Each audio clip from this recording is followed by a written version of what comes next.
Welcome to Iod's Paint Inlay 101 video. Now you may be wondering to yourself, what exactly is an Iod paint inlay? I'm so glad you asked. It is a brand new patent pending product. It is not a decal base transfer, it is not decoupage, and it is not a stencil. Iod paint inlays are a brand new patent pending concept. They are made of proprietary materials formulated specifically for our people. In fact, they are made of real artist quality paint. You are literally embedding a painted design into your wet coat of chalk style paint. When it's time to remove it, all that's left behind is your beautiful painted design in a buttery textural surface. How adorable is this compact little cabinet? I'm going to show you step by step. We're going to put our inlays on this little thing and it's going to blow your mind. When you get your Iod paint inlays, you're going to remove them from the cellophane packaging and you're going to have a front cover, a back cover with your instructions, and in between you have 8 sheets, in this case with the rose chintz, 8 12 by 16 sheets, each protected with a additional tissue layer. The first step we're going to take is we are going to trim them.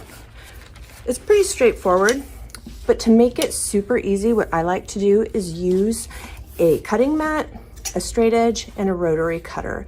Line that bad boy up.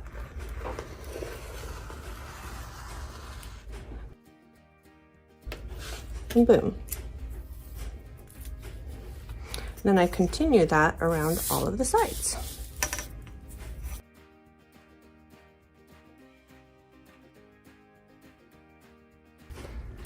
You'll reference your packaging on the back where all the instructions are.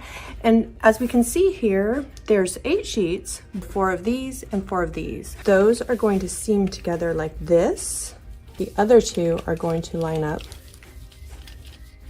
and seam this way. You'll notice that there's grid lines on the back side of your carrier sheet. And this is so that when you're laying out your sheets, you can get an easy trim line. So for example, I'm gonna start from the bottom up. And I'm gonna plan this for just the face of this piece. And as you can see here, it stops short of this side. So what I want to do is take my next sheet and line it up and see about where we're gonna get to. So right here on that nearest vertical line is where I'm gonna trim that to. And I'm just gonna take a pencil and mark it.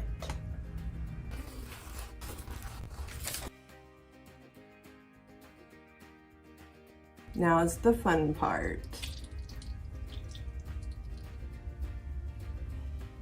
As you can see, I've already base coated it. In this case, the same color as I'm going to be laying my paper into. The trick here is you want to work in 12 by 16 inch areas, and you want it just thick enough so that it doesn't dry out before you lay your inlay into it.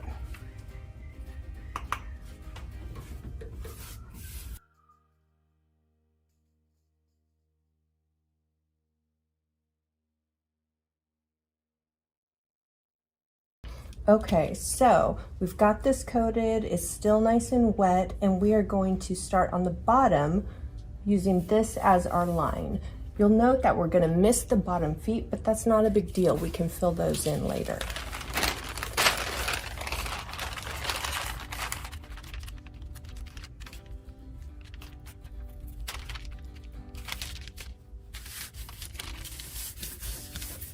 The goal here is to make really good contact.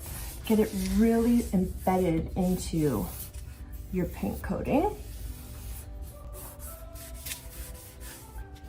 I like to go over it with a brayer.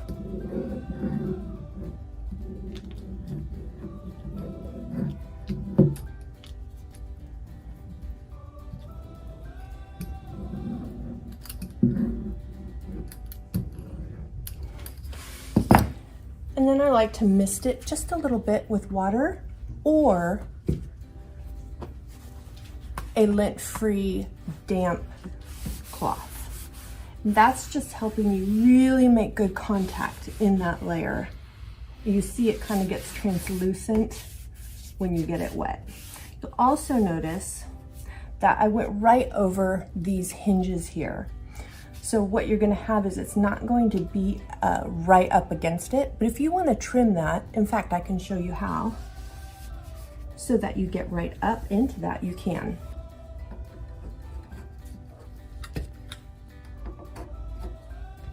Go, and then just press around it.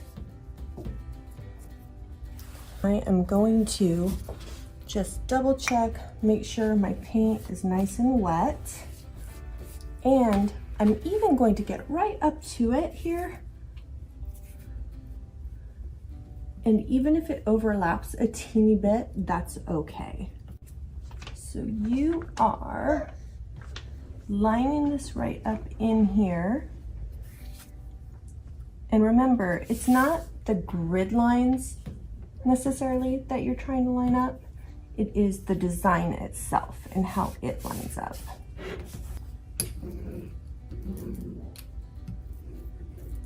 We really want great contact in the paint layer.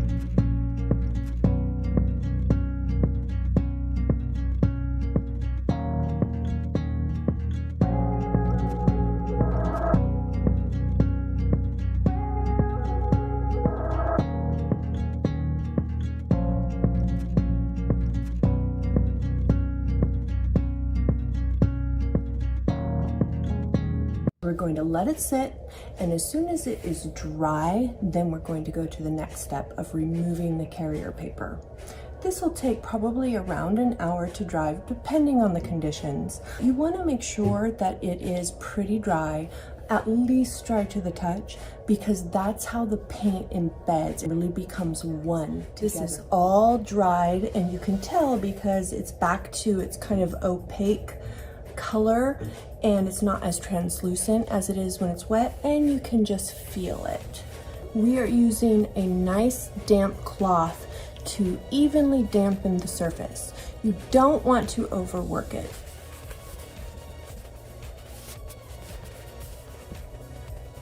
Okay, we are just going to begin gently peeling it down. You do not want to tear your inlay.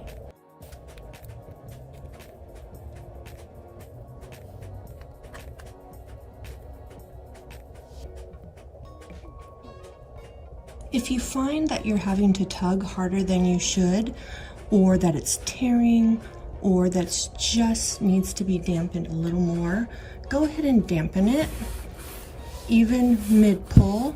However, be careful not to touch the area that's not protected, because remember, that is active and you will smear it.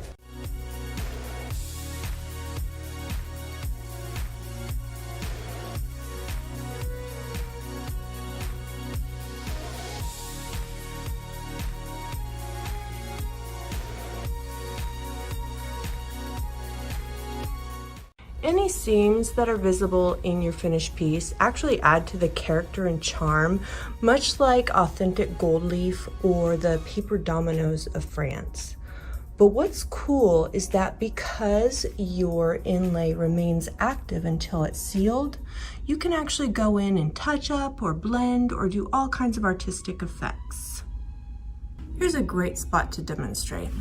Let's just take a little bit of water and we are going to spritz it. We don't want to go too heavy because we don't want it to drip. We just want to dampen that spot so that it can soften and kind of get that pigment mobile.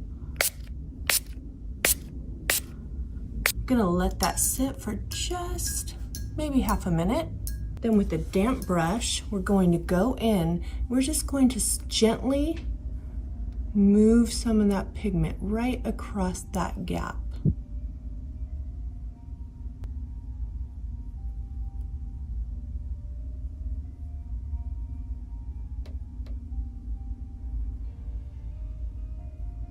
You're just bridging that gap and moving some of the pigment so that it blends it.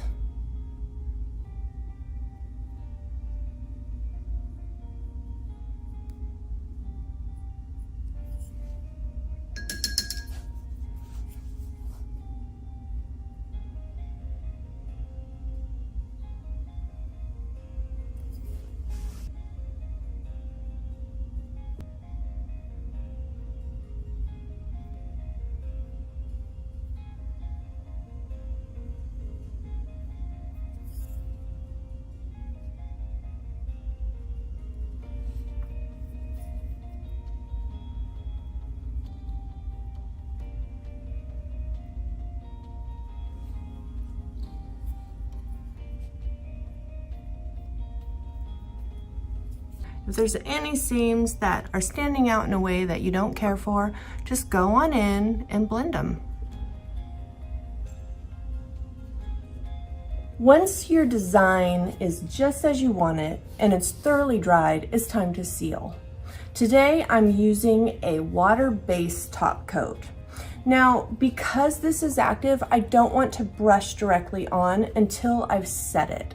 So what I've done is I've actually taken 50-50, 1 part of the top coat to 1 part water, and I've put it in a little spritzer bottle.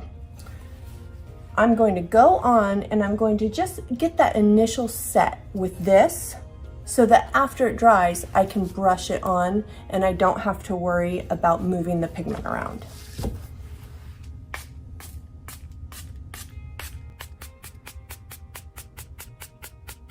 You can also use an aerosol type sealer for your setting coat.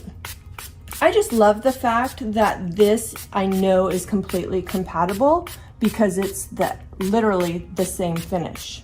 However, there's plenty of sprayable finishes that are compatible with brushable finishes. As always, test your sealers in an inconspicuous space if you're not sure. Now, because the Iod Paint Inlays give you a naturally, inherently distressed and slightly chippy look already, there's no need to go in and do additional distressing. However, if you want to, now would be the time to do that after you get that initial set, but before you put your final brushed on coating. So I'm just gonna take a sandpaper and I'm gonna go in on some of the corners and I'm going to give it a little bit of a distressing, and overall the whole thing just a light knockdown.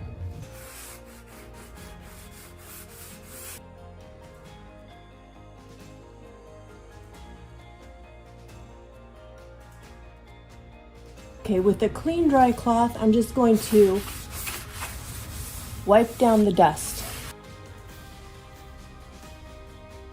All right, let's go ahead and get a nice seal coat painted on.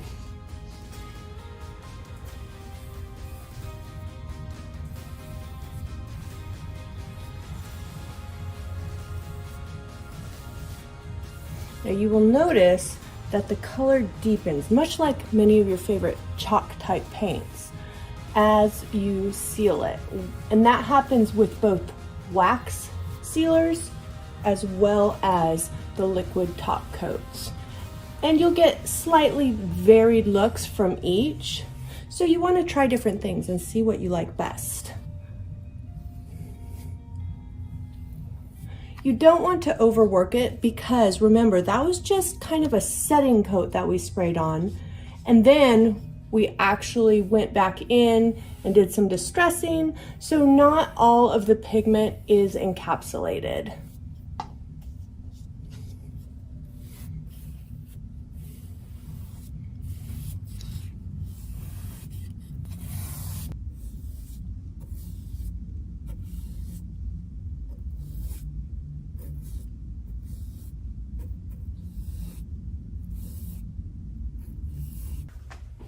So this little lady is all sealed and ready for her new home. But wait, there's more. Remember I told you to set aside the spent carrier sheets because we're going to use them again? Here's why. We have the spent sheets here. And as you see, unlike before we used them, which had no color in the background, these actually now will transfer some of the pigment from our first application on the other project, which is so cool because depending on how you use them the first time, that can give you all kinds of varied effects for your second time. Softer, worn, more distressed. So that we've got this beautiful kind of aqua color blue that's going to add just another dimension to the project. So as you can see, that's kind of a big deal. You can get usually 2, sometimes 3, and once in a while 4 uses out of your Iod Paint Inlays. Just like with our first application, we want to get a coat on here that is just thick enough that it stays wet long enough for us to get our inlay placed.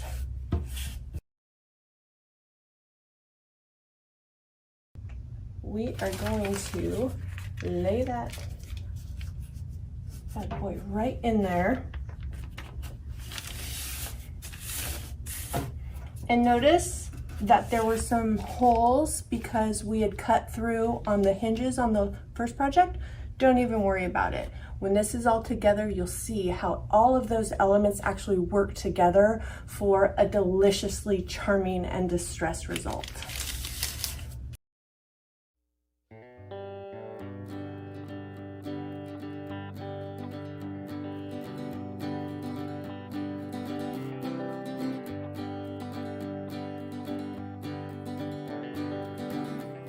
All right, I'm gonna go ahead and apply to the sides, and then we're gonna let it dry so you can see it come alive.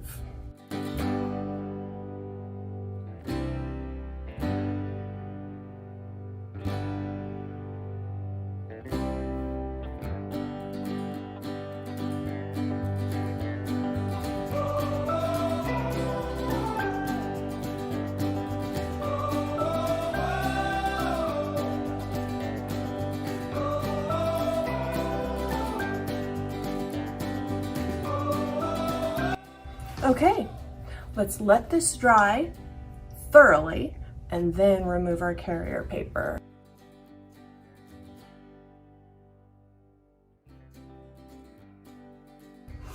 Okay guys, this little lady is ready to remove the paper and reveal the new finish underneath. You don't want to overwork it, so if you need to pat it on, the point is just to get it nice and damp.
Just like the other one, we're going to do a initial set.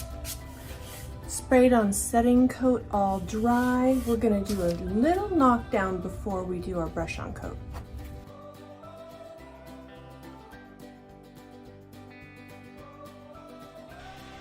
Okay, while we wait for that to dry, let's see what happens when we try to get a third use out of this paper. Using this little ginger jar, we're going to apply it just like we did before, you know the drill. We're going to do all the same steps, allow it to dry, and then remove it and see what happens.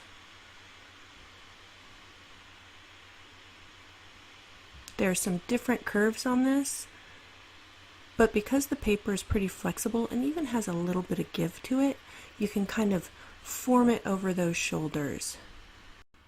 Through the magic of video, we skip right to the fun part, and ooh la la, look at that gorgeous imagery. And this is the third use, guys.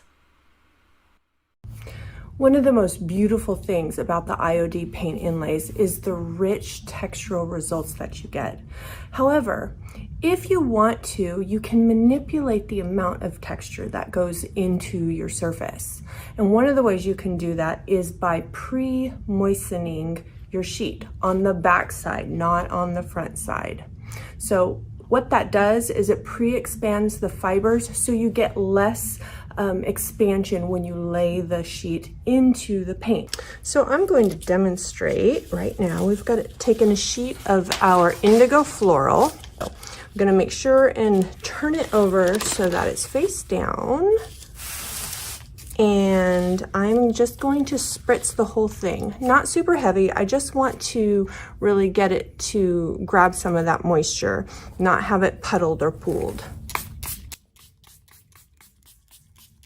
Another way, or another thing that affects your movement and how much texture is how thick your paint goes on. The thicker your paint is, the more of the kind of wrinkling you're going to have in your paint surface.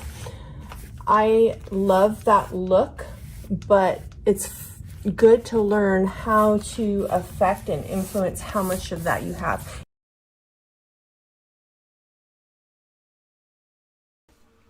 Working with a damp inlay is a little bit different than when they're dry because you don't have that stiffness. In fact, if you have two people, that's super helpful. If not, what I do is I drape it over my one arm, being sure that that's on the gridded side so that I can support it while I use my other hand to kind of place it and smooth it. And then you just go in and smooth it, but you'll find there's not as much of the wrinkling because, like I said, you expanded it before you laid it into the paint. So much of the movement that typically happens in the paint has already happened. I'm going to go ahead and just add a little bit of a wrinkle down at the end here so that I can demonstrate. Let's go ahead and brayer it down and get that wrinkle down so I can show you that you can kind of fudge it a little bit. Let's get in here, and I apologize for the camera wobble, but I want to show you close up that wrinkle, and then watch how you can just kind of pull it out. If you get it right in the beginning before it's really set up, you can move and kind of fidget some of the little wrinkles, and it's really quite forgiving. You can see there, and there's a little bit of stretch to it as well.